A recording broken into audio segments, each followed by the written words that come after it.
Okay, I am Helios, and I am back with another episode of Entitled Parents. This one, mainly because why not? So, creepy entitled dad demands I give him someone else's child. Okay, folks, another story from my adventures in Smalland at IKEA. The cast is myself, entitled dad, entitled mom, respectful boy, respectful girl, co-worker, and polite mother. So, this story starts with me taking over the check-in area for Smalland. When I look over check-in, there are about 5 families in line. I check in the first 2, then this one woman and her daughter.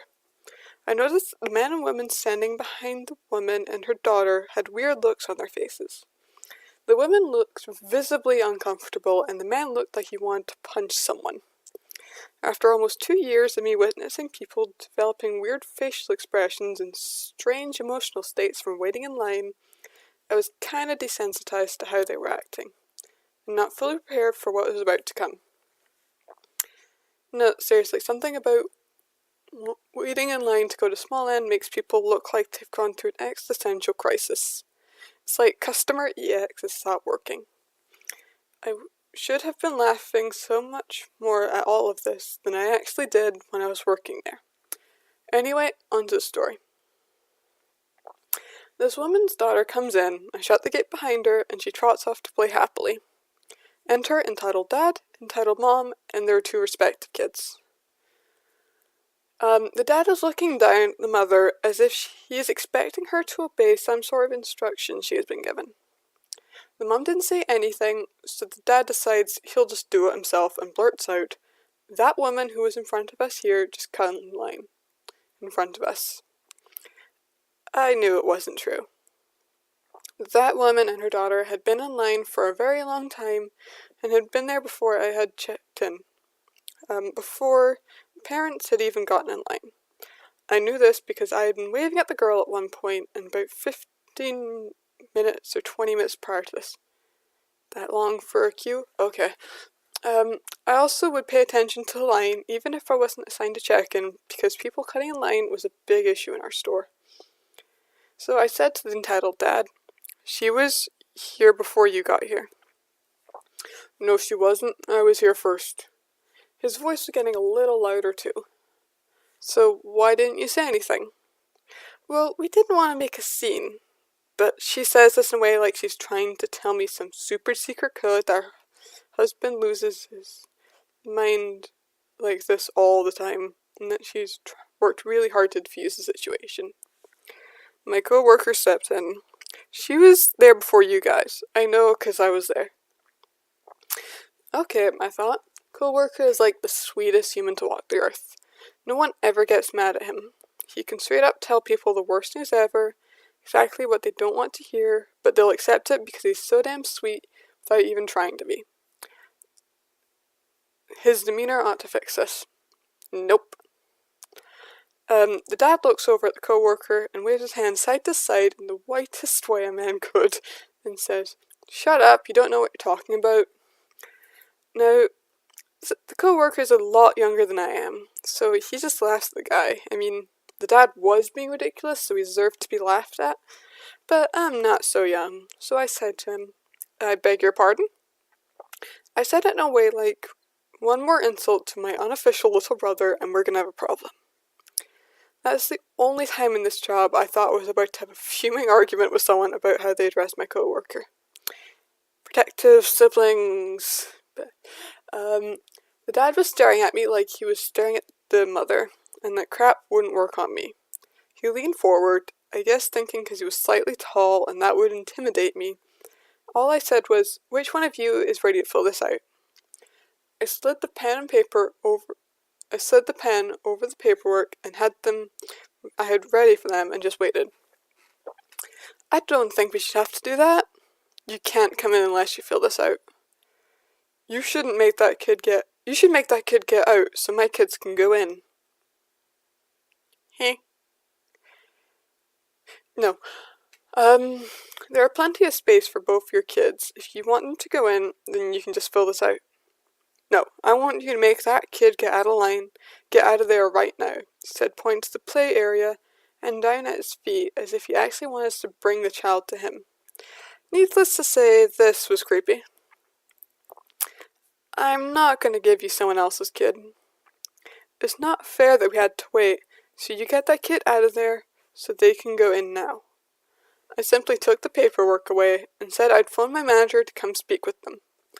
As I was calling my manager's line, I hear both the kids telling the parents that they don't want to play anymore and they should just go.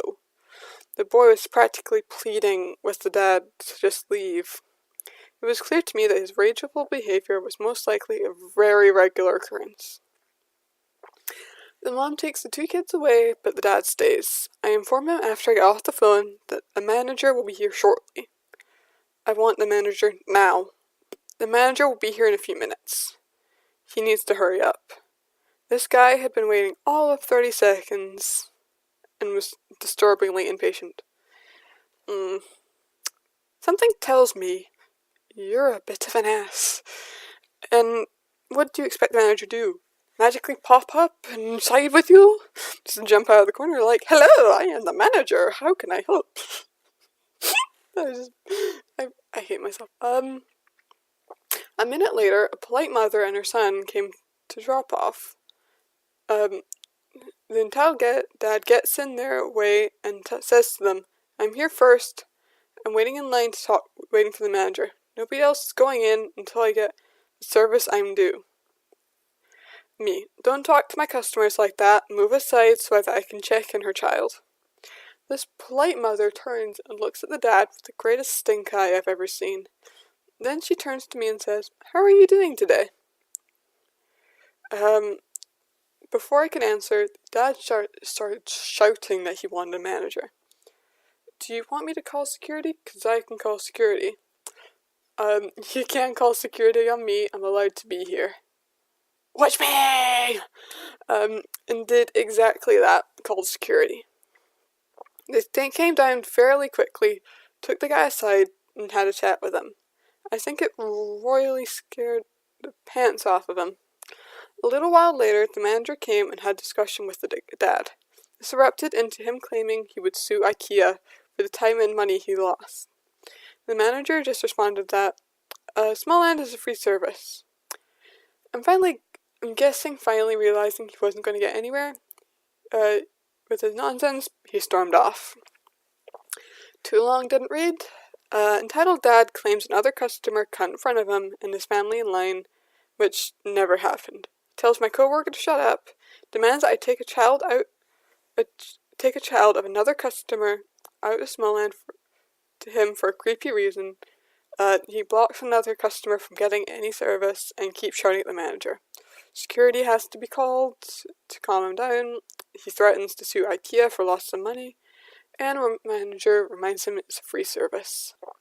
Okay, it's the fact it's IKEA that might cause some problems, because... yeah, IKEA. I'm gonna be honest, I've not been to IKEA in a good few years. My friend goes because she likes the meatballs. And then some of the food. Now she'll whack me for that. It's the stress of going to a family shop. Smalland's like, hey, you don't want the kids? We'll take them if they're under a certain age. I think I read from one of his older posts that it was like 13 and under? Maybe, but the fact they waited for about 20 minutes to get in line is kind of sad. But now that's Entitled Parents story number 1. Let's see what's next.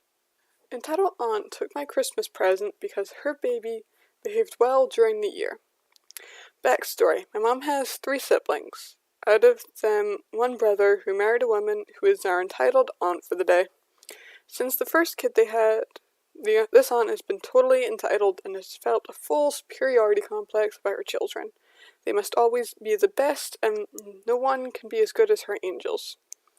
I was 12 at the time, her kid was 6 for reference. We have the cast of Entitled God damn it.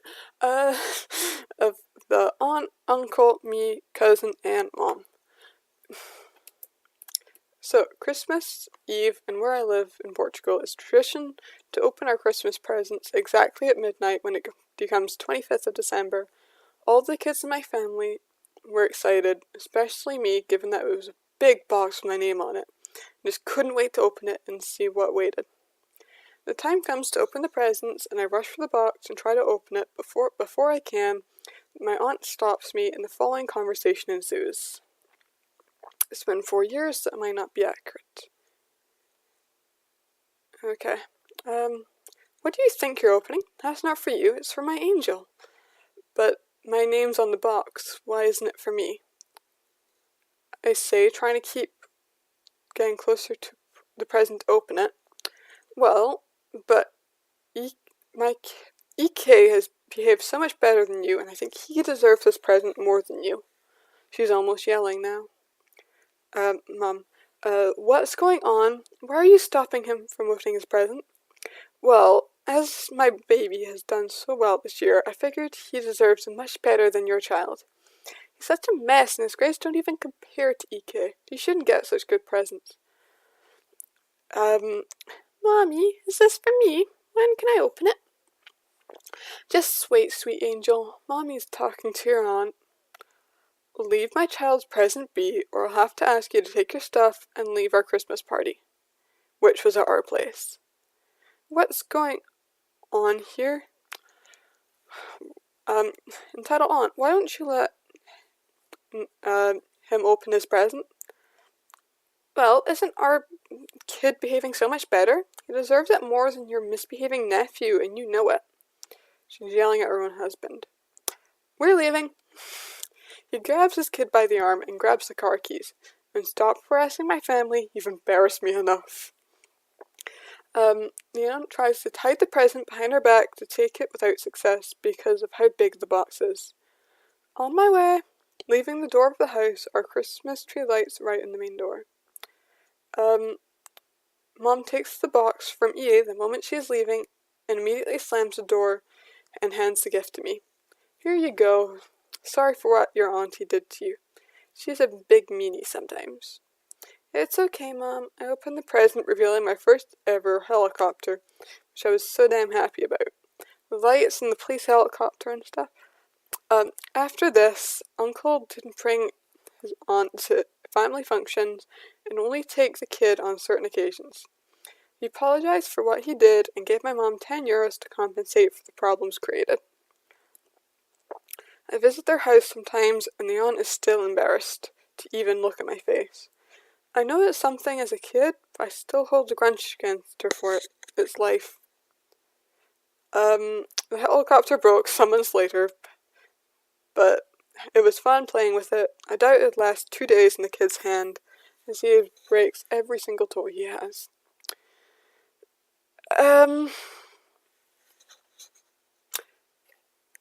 Yeah. It's the fact that this was a present for a 12-year-old and her kid was 6. What if it was something you wouldn't want a 6-year-old to play with, like, 4 years ago, this was in 2012. 2012, 2013. Do not argue with my math. Do not argue with this dyslexic girl on math. Just let me have it. What if it was like a Halo game? What if it was a game for something he didn't possess, like an Xbox, a Wii, PS4, PS something? I think the Wii was still popular. I remember it in the thousands. I remember it in my childhood. But nah, you had no idea what was in that box, and for all you know, like, this might have been the cool mom that gave her kid porn for Christmas. You don't know. Okay. Mom, there's a creepy guy in the ball pit. This happened when I was about 6, and in McDonald's play area. You know when you get inside and those things are never 100% clean? Yeah, those. So, I was being a little dorky me and playing while my mum had a moment of peace from hearing me be the pricky brat I was. Playing in the tubes, taking a slide that went into the ball pit. However, the second I emerged from the static-laden tube, there was a pair of legs in front of me. Ones that were tooled for McDonald's play area. It was a 16-year-old creeper. He stared down at me with a pissed-off expression as I picked myself up and ran off, a bit scared. He followed and silently just standing over me as I picked myself up and ran to my mom. He followed me until the edge of the ball pit and watched, and I had left before going back to the corner that was mostly out of sight. I got my mom's attention and told her about the creepy guy because to a little kid, a weird mid-teens guy was intimidating. My mom immediately told the manager of the store and watched as he went to look for the mom. He was nowhere to be found when the manager looked at the CCTV, though she had originally denied having a kid in the store. She was mad and demanded to just let her kid play despite him being too old to even be in the play area and being a creep to the kids that actually were allowed in. Logic, however, did not follow through on her end, and she figured that a kid can be in the kids area. That was when the manager said that she was banned from the store, and if she and her son didn't leave, the police would be called. She just up and left her kid.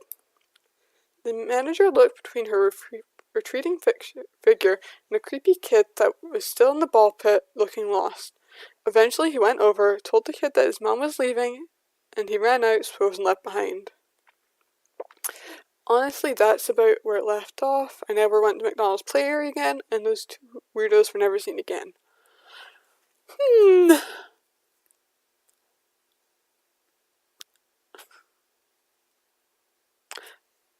This might have been the mom just trying to get some peace and quiet. Like, oh no, you're a kid, just go in the ball pit. And then just a teenager sulking in the corner, wanting to die. But I probably should not be explaining this. But no, you shouldn't be scared. This was entitled Parents. There was only 3 stories, but I figured 2 were rather long, so I'm Helios, and I will see you at some point.